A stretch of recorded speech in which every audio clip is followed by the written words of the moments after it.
가장 바쁜 연말 여러분들에게 염려를 끼치고 걱정을 끼쳐서 대단히 죄송합니다.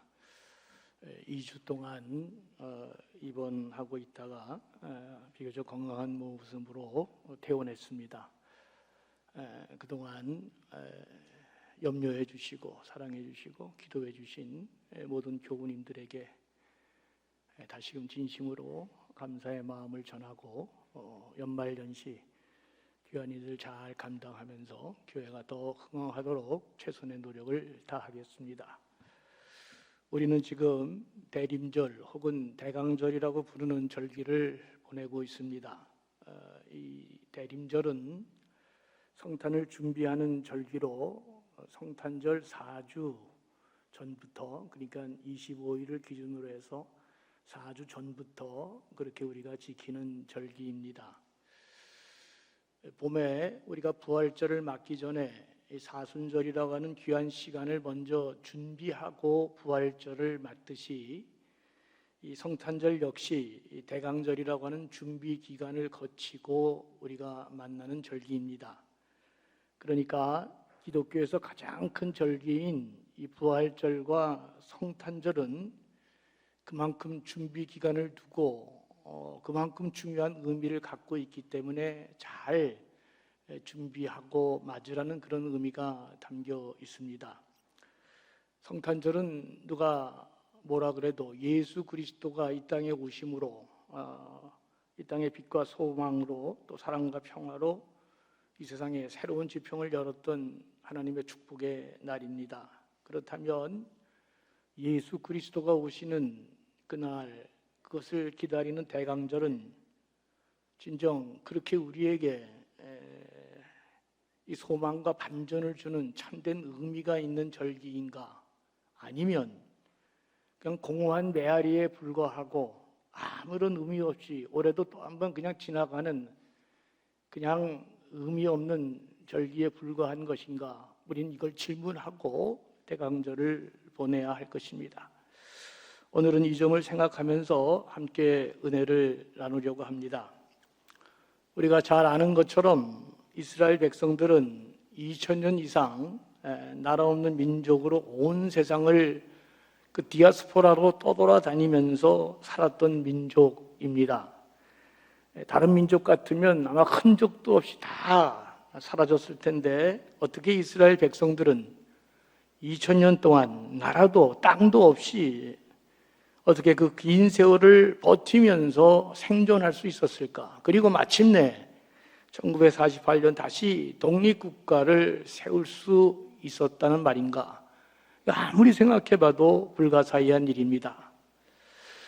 어떻게 이런 일이 가능했을까? 그것은 그들의 마음 깊은 곳에 품고 있던 그 믿음, 다시 말하면 메시아가 오면 그 메시아가 이스라엘 민족을 회복시키고 과거의 찬란한 영광을 재현해 줄 것이라고 하는 그 유명한 메시아 대망 사상이 그들을 지켜낸 것입니다.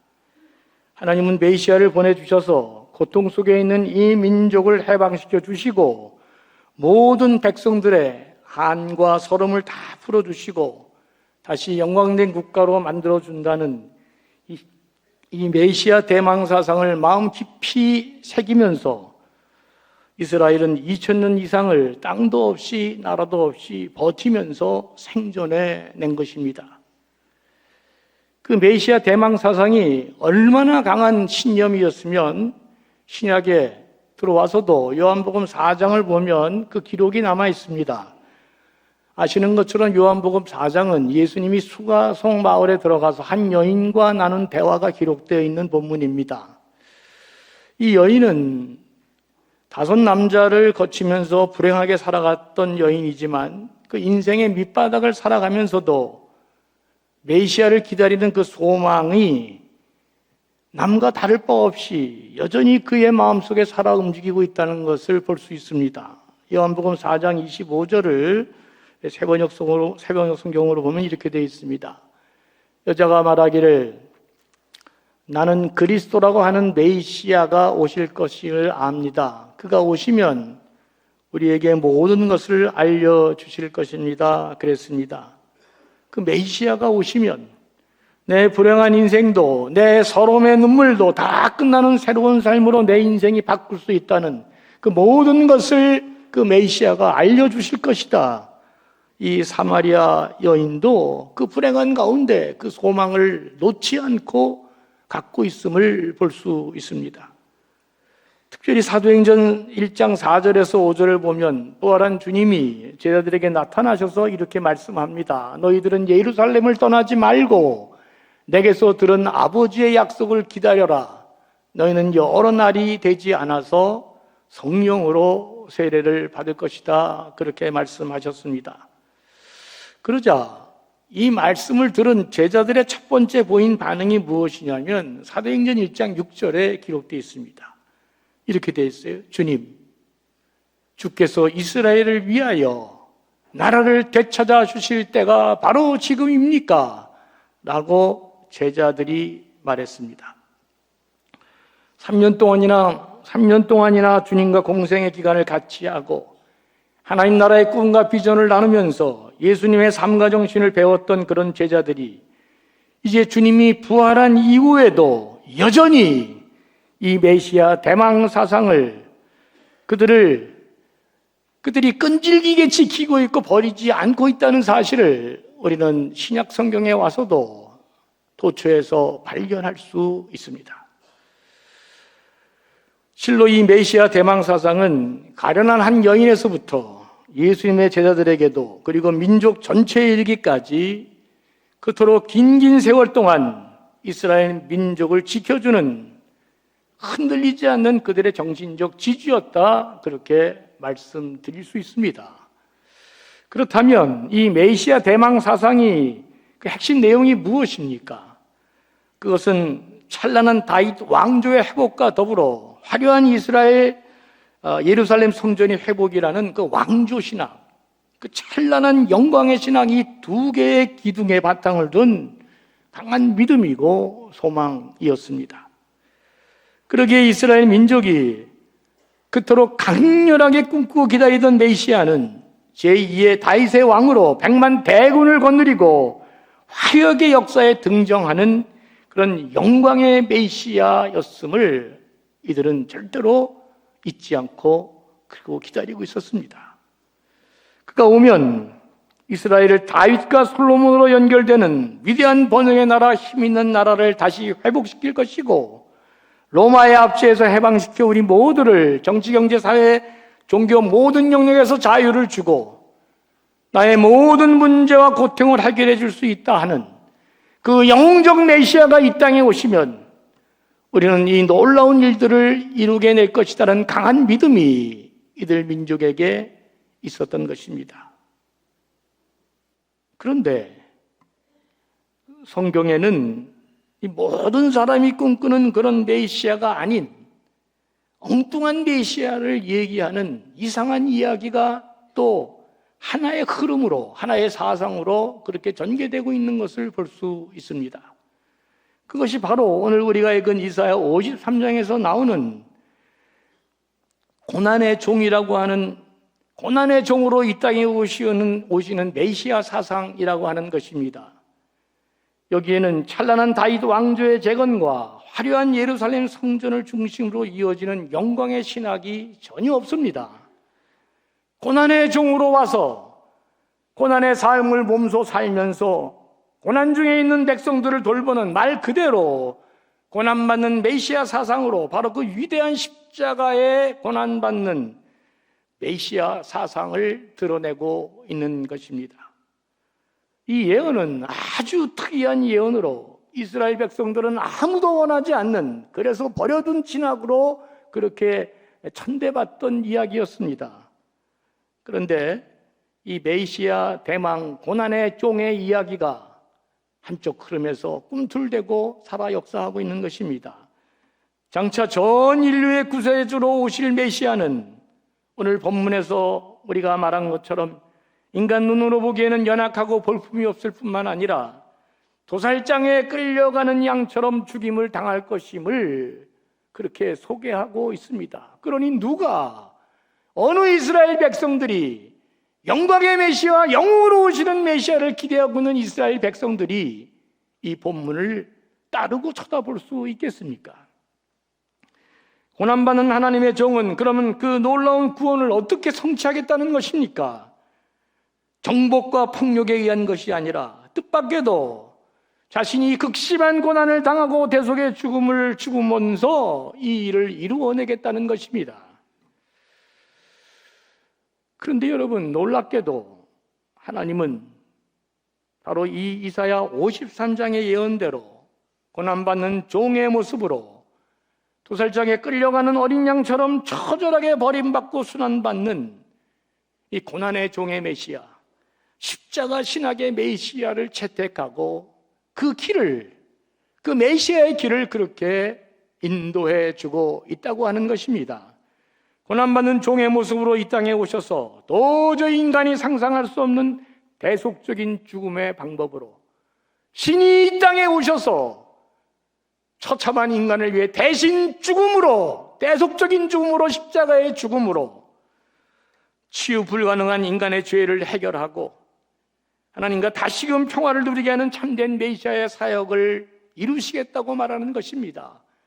번영하고 몇 개 더 갖고 조금 잘 사는 그런 메시아가 아니라 우리 안에 있는 사라질 수 없는 죄악의 문제를 해결하고 하나님과 단절된 이 모든 아픔을 해결하는 평화의 왕으로 오셔서 인간의 모든 문제를 해결하고 다시금 회복시키는 고난의 메시아로 하나님이 예수 그리스도를 지금 이 땅에 보내시고 있는 것입니다.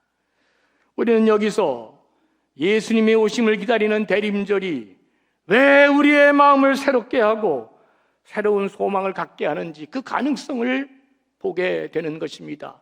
그냥 공허하게 아무것도 일어나지 않는 지나가는 한 행사에 불과한 것이 아니라 이 대림절을 통해 어떤 하나님의 음성을 우리가 들어야 되는지를 이 고난의 신학을 통해서 다시금 우리가 깨닫게 되는 것입니다.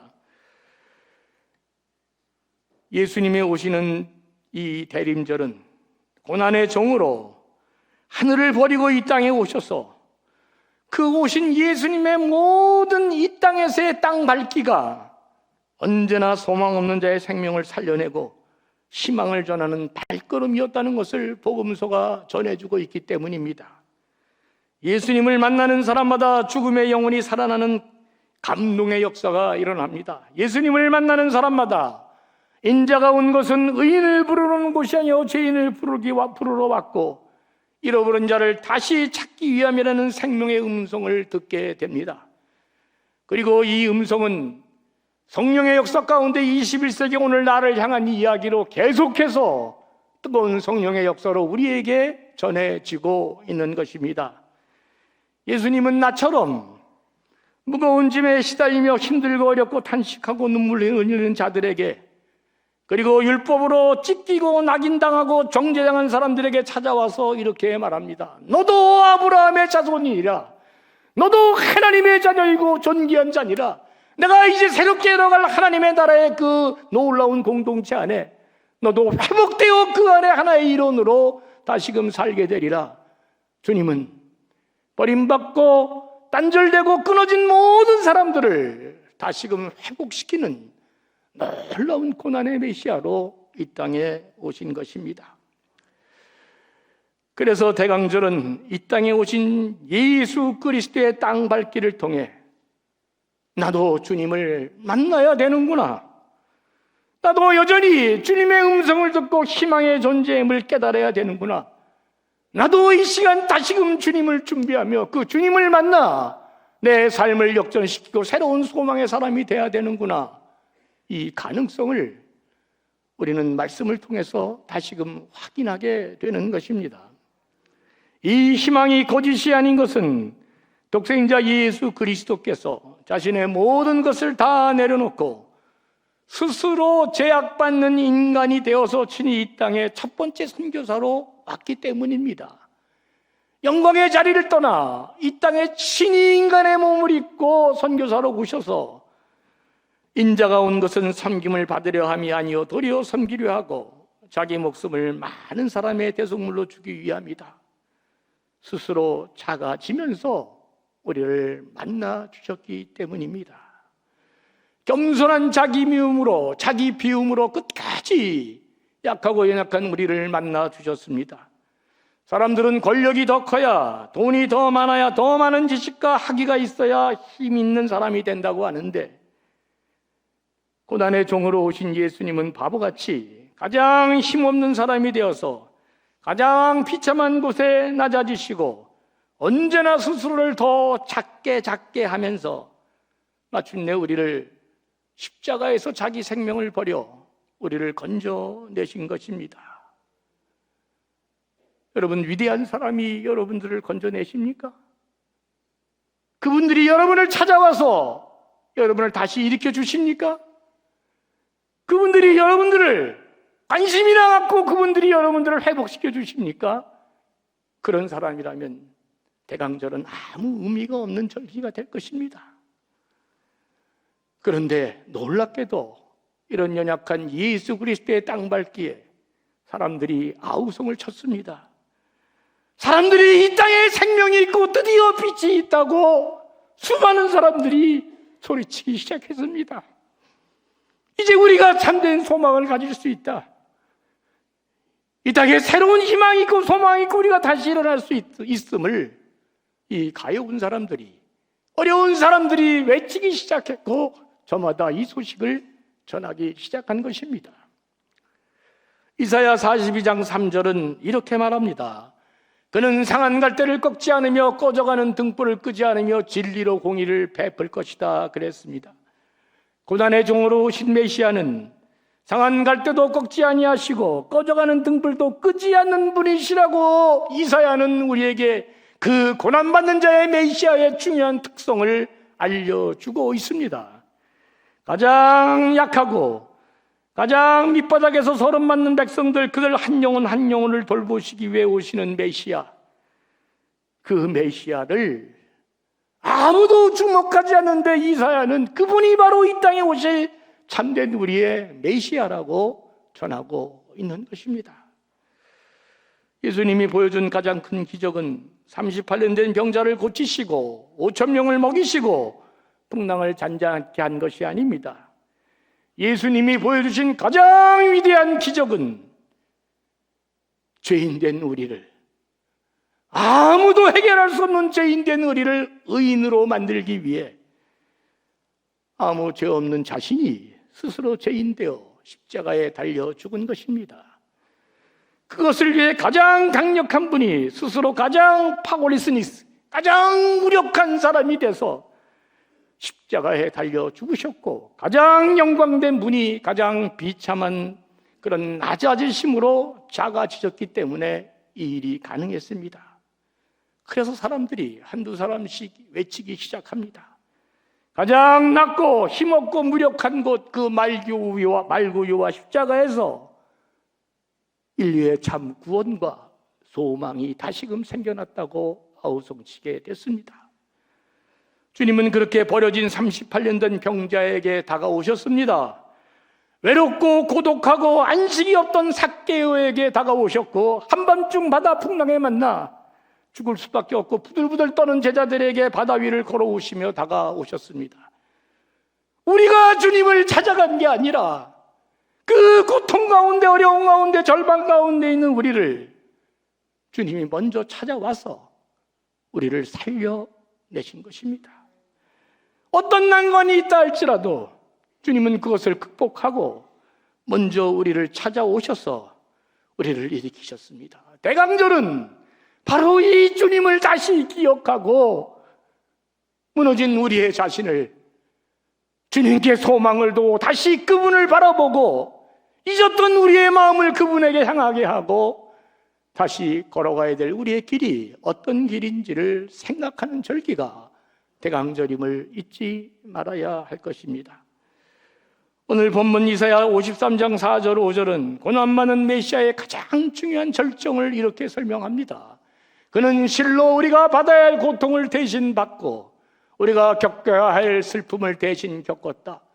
그러나 우리는 그가 징벌을 받아서 하나님에게 맞으며 고난을 받는다고 생각하였다. 그러나 그가 찔린 것은 우리의 허물 때문이고 그가 상처를 받은 것은 우리의 약함 때문이다. 그가 징계를 받음으로써 우리가 평화를 누리고 그가 매를 맞음으로써 우리가 병이 나았다 그랬습니다. 예수님은 위대한 영웅으로 왔기에 메시아라고 얘기한 것이 아니라 우리의 슬픔을 대신 져주셨기 때문에 메시아라고 이사야가 그렇게 말합니다. 세계를 다스리는 왕으로 왔기 때문에 우리의 메시아가 아니라 고난당한 백성들을 감싸주는 사랑의 손길로 오셨기 때문에 그를 메시아라고 이사야는 선포합니다. 백만 대군을 거느리고 호령하고 왔기 때문에 메시아가 된 것이 아니라 상한 갈대하라 병든 심령 탄식하는 영혼 하나를 위해 찔리고 상하고 징계를 받고 채찍에 맞으며 십자가에 죽으셨기 때문에 그가 우리를 위한 진정한 메시아라고 이사야가 선언하고 있는 것입니다. 그래서 성탄절을 바라보는 이 대강절은 고통 가운데 우리에게 다시금 찾아와 주시고 우리를 회복시키시고 우리를 일으키시는 주님을 다시 바라보면서 그분에게 소망을 두고 그분이 주시는 위로를 기대하고 그리고 내 삶을 다시금 역전시키는 주님을 사모하면서 그분을 간절한 마음으로 기다리는 절기가 바로 대강절임을 잊지 말기를 바랍니다. 저는 2주간 이번에 병원에 입원했습니다.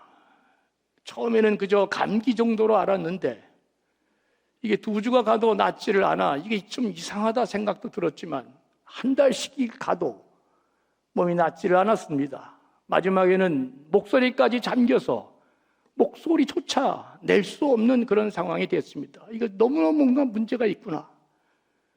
뭐 한약으로도 뭐로 별걸 다 해봐도 안 돼서 아마도 안 되겠다. 내가 서울의 큰 병원에 올라가서 제대로 한번 검증을 해봐야겠다. 몸이 너무너무 이상해지는 것을 느꼈습니다. 그런데 한 분의 도움으로 어디 그 소박한 병원에 올라갔는데 그 할아버지가 그 대도 않는 이상한 기계에다 나를 대라 그러면서 이렇게 댔는데 그 엑스레이를 찍었는데 내가 이게 폐병, 거의 폐병이라는 것입니다. 근데 그분이 나중에 더 우려해서 잘못하면 이거 폐암일 것 같다 그렇게 진단을 했습니다. 빨리 여기 백병원에 가봐라. 아니 여기 하여튼 빨리 자기가 있는 제자한테 가보라고 그렇게 얘기하면서 제가 삼선 좋은 병원에 거기 폐결핵 잘 담당하는 의사를 갔는데 그 첨단 기계로 다 찢어 보니까 제가 폐렴이 걸려 있고 그 다음에 이 폐, 그 고름, 폐농으로 이 폐가 다 가려져서 더 이상 기능을 할 수 없는 아주 위험한 순간에 제가 있었던 것입니다. 그러니까 지금 폐가 다 썩어가는데 이게 지금 뭐 배에 옥토진기를 바른 식으로 엉뚱한 치료를 하고 있다가 병을 더 키운 것입니다. 어쩌다 이렇게 됐을까? 저는 이때까지 감기를 걸려도 그냥 그저 타이레놀 하나 먹고 밥 먹고 그냥 그러고 자면 다 낫지 제가 이런 병에 걸릴 거라고 생각도 못했습니다. 그러기에 다른 의사의 진단이 맞다고 생각했는데 가보니까 제 몸의 기능이 심각하게 약해지고 저항력이 약해져서 이제 이런 병이 걸린 것으로 의사가 말했습니다.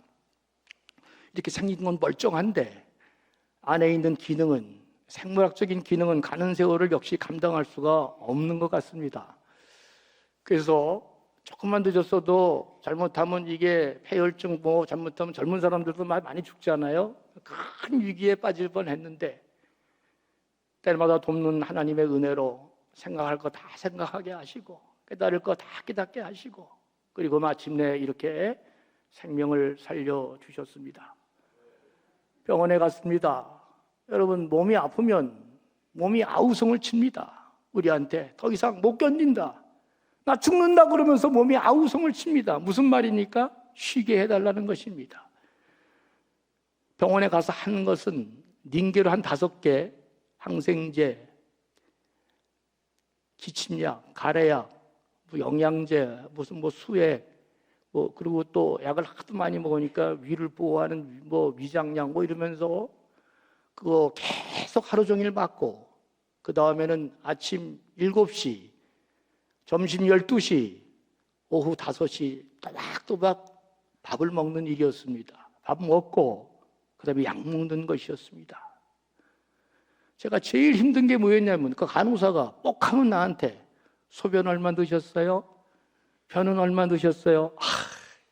그만 좀 질문하세요.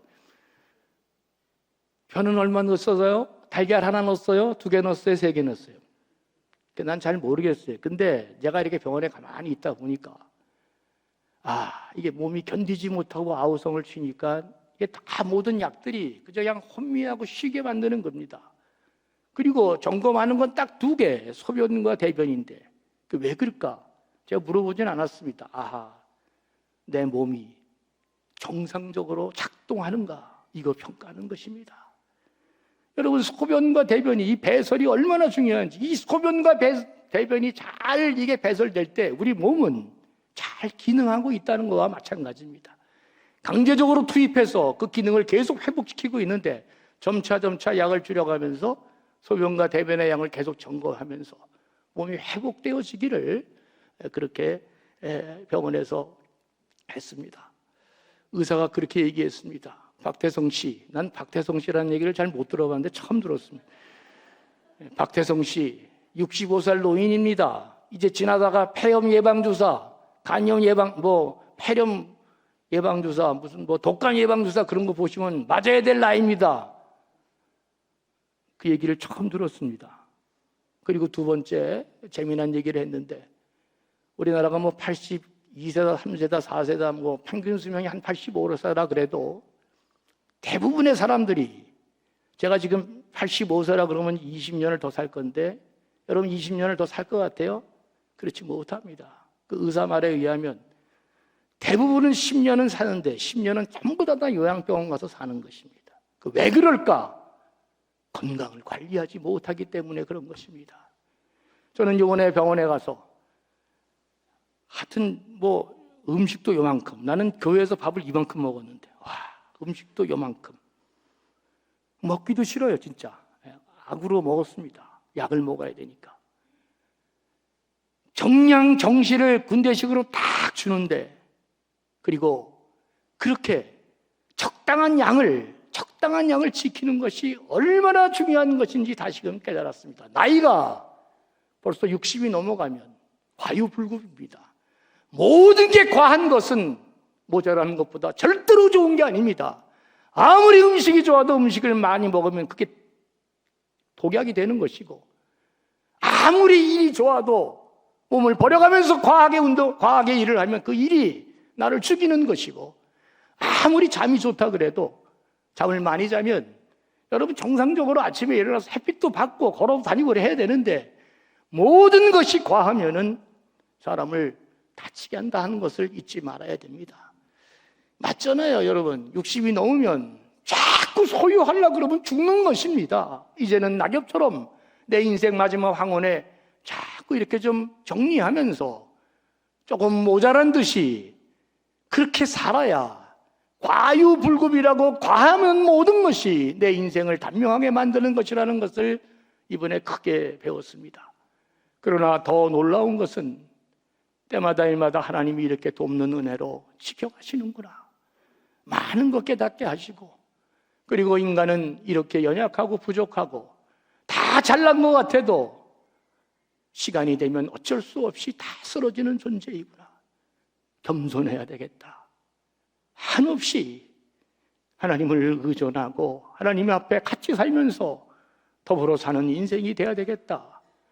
그 생각을 너무나 많이 했습니다.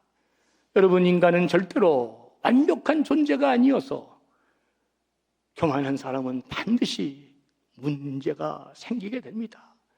남의 일이 내가 아니라고 생각하지 말고 나도 언제든지 그런 일을 겪을 수 있다는 마음으로 늘 가난한 마음, 겸손한 마음, 애통하는 마음으로 그렇게 하나님과 더불어 사는 것이 참된 우리의 인생의 길이고, 그렇게 주님을 소망하고 함께하는 것이 이 대강절을 잘 지키는 절기다, 여러분들에게 말씀드릴 수 있습니다.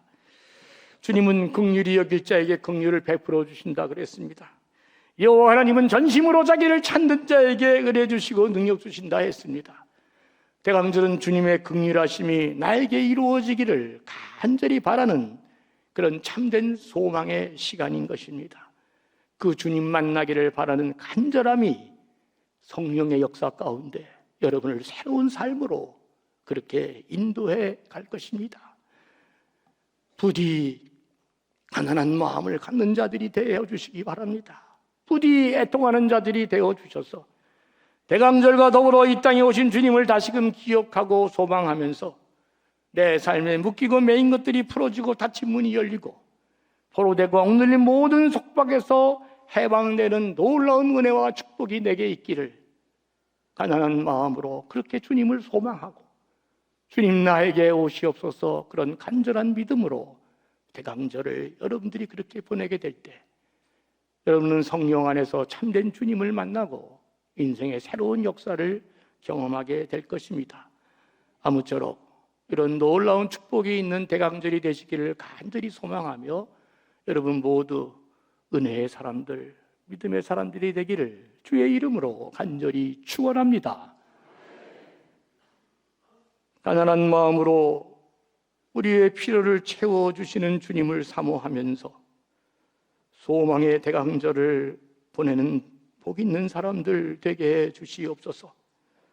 대강절은 그냥 지나가는 의미 없는 공허한 시간이 아니라 다시금 주목하지 못하고 보지 못하고 생각하지 못한 주님을 바라보고 주님을 다시 생각하고 주님이 가신 길을 다시금 생각하는 귀한 시간임을 깨달아 내 필요와 외로움과 절박함, 간절한 소원들을 다시금 주님께 아뢰며 주님을 만나는 축복으로 성령의 역사 가운데 우리 삶의 반전과 기적이 일어나는 우리 감전의 존귀한 백성들 되게 해 주시옵소서.